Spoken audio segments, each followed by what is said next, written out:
Hello my dear student, आप लोग को मालूम है कि 12 जून 2025 को अहमदाबाद से लंदन जा रही फ्लाइट क्रैश हो गई और उसमें लगभग 265 लोगों की मृत्यु हो गई। बहुत ही दर्दनाक ये दुर्घटना थी, बहुत ही दुखद समाचार था और आप लोग इसको बराबर देख रहे हैं। आज इस वीडियो के माध्यम से हम आप लोग को कुछ ऐसे शॉकिंग मिथ बताएंगे और उसके लीगल फैक्ट बताएंगे, यानी लोगों की आम धारणा क्या होती है जब ऐसे कोई दुर्घटना होती है, आम धारणा क्या होती है उस पर चर्चा करेंगे। इसके साथ साथ आपको ये भी बताएंगे कि इसके विधिक पहलू क्या होते हैं। तो आज का जो हम लोग का टॉपिक है 5 shocking myths versus legal fact.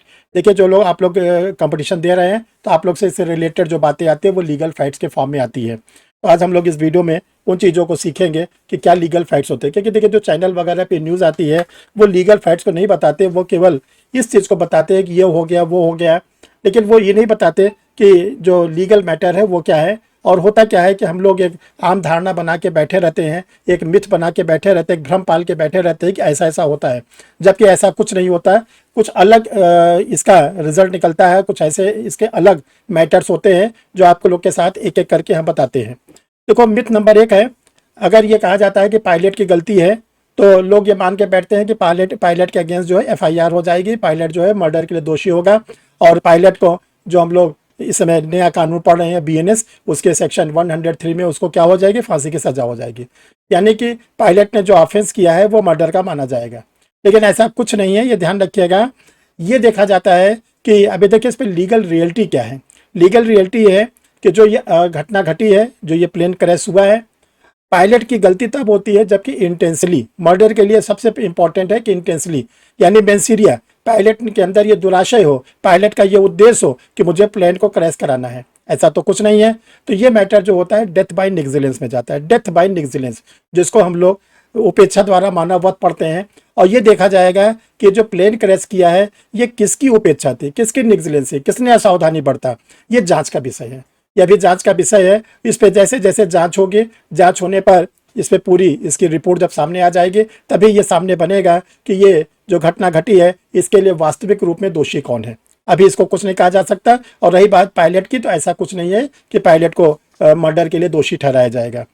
Dear student, अगर आप लोग को ये जो मिथ है ये आप लोग को जो क्लियर किया जा रहा है लीगल फॉर्म में, आप लोग अपने कमेंट बॉक्स में इसको लिखते जाइए, इसको आप बताते समझते जाइए, और आपको कुछ पूछना हो तो भी आप कमेंट बॉक्स में लिखकर हमसे पूछ सकते हैं।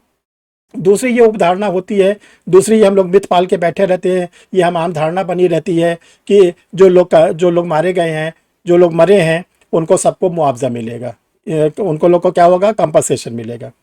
देखिए, ये ध्यान रखिएगा कि ये जो मुआवजा वर्ड होता है, कंपनसेशन होता है, उसके क्या सिस्टम है ये आप ध्यान रखिएगा। तुरंत कुछ नहीं मिलने वाला है।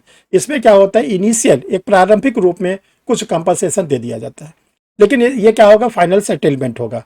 इसकी पूरी इंक्वायरी होगी, इसका फिर कोर्ट में मुकदमा चलेगा, इसका एक सेटलमेंट होगा। सब सेटलमेंट के बाद ये देखा जाएगा कौन कौन से लोग इनके डिपेंडेंट्स हैं, कौन कौन से लोग क्लेम कर रहे हैं, इनके परिवार के कौन कौन के सदस्य हैं।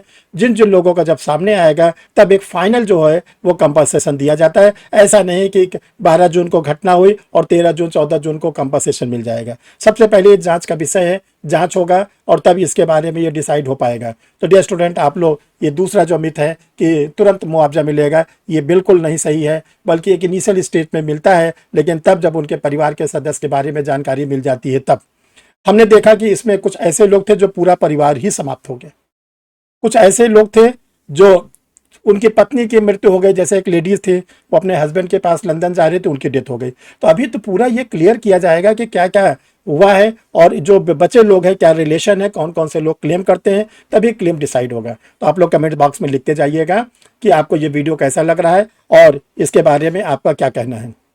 देखिए, तीसरी जो आम धारणा लोगों के विचार में होती है कि डीजीसीए जो है संस्था होती है, director general of civil aviation, director general of civil aviation जो गवर्नमेंट ऑफ इंडिया का है, ये सबसे बड़ी संस्था है और ये इसके ऊपर कोई और संस्था नहीं होती, इसके ऊपर और कुछ नहीं होता। लेकिन देखिए, ये आम धारणा नहीं है, ये आम धारणा गलत है, बल्कि इसका लीगल जो आप लोग के रियलिटी है वो रियलिटी है कि जो डीजीसीए है, डायरेक्टर जनरल सिविल एविएशन है, वो केवल एक एक्सिक्यूटिव एजेंसी है, वो केवल एक्सिक्यूटिव एजेंसी है। इसके ऊपर क्या होता है, कोर्ट होता है। जो भी एग्जीक्यूटिव एजेंसी DGCA डिसीजन लेगा, इसको कोर्ट में चुनौती दी जा सकती है, कोर्ट में रिट लाई जा सकती है, आर्टिकल 32 में रिट लाई जा सकती है ऑनरेबल सुप्रीम कोर्ट में, आर्टिकल 226 में रिट लाई जाती है ऑनरेबल हाई कोर्ट में, ये भी लाया जा सकता है।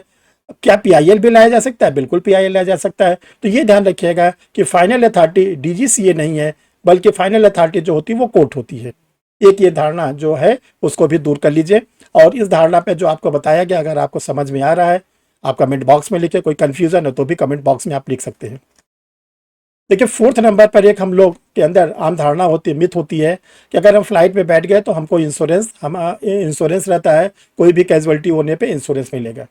देखिए, ये पक्की बात है कि फ्लाइट में हम लोग जब बैठते हैं तो हम इंश्योर्ड रहते हैं, इसमें कोई दो राय नहीं है। लेकिन इंश्योरेंस कंपनी की कुछ शर्तें होती हैं।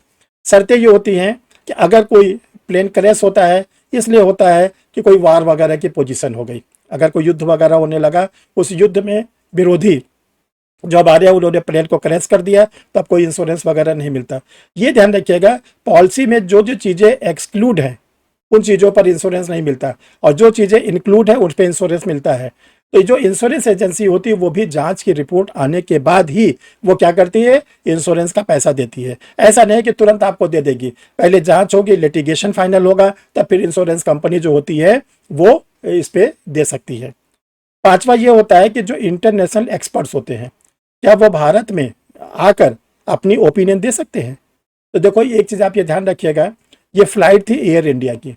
जो एयर इंडिया की फ्लाइट होती है वो फॉरेन ही जाती है, ठीक है। इंडियन एयरलाइंस की फ्लाइट जो होती है वो देश के अंदर जाती है, इंडिको वगैरह भी देश का, एयर इंडिया जाती है विदेश में। और जा कहाँ रही थी? अहमदाबाद से लंदन।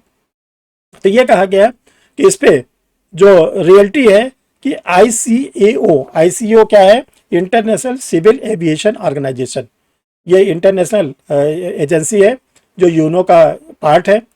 इसका जो एनेक्स नंबर 13 है, इसमें यह कहा गया है कोई भी अगर ऐसा एक्सीडेंट होता है तो उस पर जो इंटरनेशनल एक्सपर्ट्स होते हैं वो अपनी ओपिनियन दे सकते हैं, वो राय दे सकते हैं। और जो उनकी एक्सपर्ट्स की ओपिनियन होती है, आप जानते हैं कि जो एक्सपर्ट्स की ओपिनियन होती है वो हमारे भारतीय साक्ष्य अधिनियम, जो हम लोग इंडियन एविडेंस एक्ट पढ़ते हैं, उसमें वह रिलेवेंट होती है। तो ये ध्यान रखिएगा, उनकी रिपोर्ट भी क्या होगी? रिलेवेंट होगी, उनकी भी रिपोर्ट मांगी जाएगी, उनकी भी ओपिनियन ली जाएगी। तो ये भी ये क्या है? एक रियलिटी है। तो देखिए, आप लोग को ये जो वीडियो बनाने का पर्पज़ था, बाकी तो क्या आप लोग सारे फैक्ट्स है तो ऑलरेडी मीडिया पर देख ही रहे हैं। इस समय पूरा इलेक्ट्रॉनिक मीडिया पर ये घटना चल रही है। हमको बताने का जो ज़रूरत महसूस हुआ वो ज़रूरत हुआ कि इसके लीगल एस्पेक्ट्स क्या होते हैं, उस लीगल एस्पेक्ट के साथ आप लोग के सामने आना पड़ा। देखिए, घटना बहुत ही दुखद है, बहुत ही दर्दनाक है, और ये ऐसी दुर्घटना कभी ना हो इसके लिए जो लोग भी जिम्मेदार हैं और सावधानी बरतें। जो हमारे माननीय मंत्रीगण होते हैं, माननीय प्रधानमंत्री जी हैं, हमारे राष्ट्रपति महोदया ने भी दुख प्रकट किया है, ऐसी घटना दोबारा न हो, और जहां पर भी कोई त्रुटि है वो उसको दूर करें, ताकि देखिए 1-2 लोग नहीं बल्कि 265 लोगों की जान गई। बहुत ही दुखद घटना है। इसलिए हम ये केवल कहना चाहते हैं कि जो इसकी जांच की रिपोर्ट आए, जो उनके परिवार के लोग बचे हैं उनको पूरा आर्थिक लाभ दिया जाए ताकि वो सरवाइव कर सके। और जो लोग की मृत्यु हो चुकी है वो तो वापस नहीं आ सकते, लेकिन उनका परिवार जो बिखर गया है, टूट गया है, उनको तो ज़रूर और ज़रूर कंपनसेशन मिलना चाहिए, अधिक से अधिक। इंश्योरेंस कंपनी भी उनको पैसा दे। और रही बात पायलट वगैरह की, तो ये देखिए जांच का विषय है। जांच के विषय के बाद ही कोई चीज़ सामने आएगी कि किसकी लापरवाही थी, किसकी उपेक्षा थी, क्या टेक्निकल प्रॉब्लम आ गई। ये सब जांच के बाद ही हम आप लोग के सामने, आपको भी पता चलेगा और आपके सामने फर्दर किसी वीडियो में रखा जाएगा। Thank you dear student.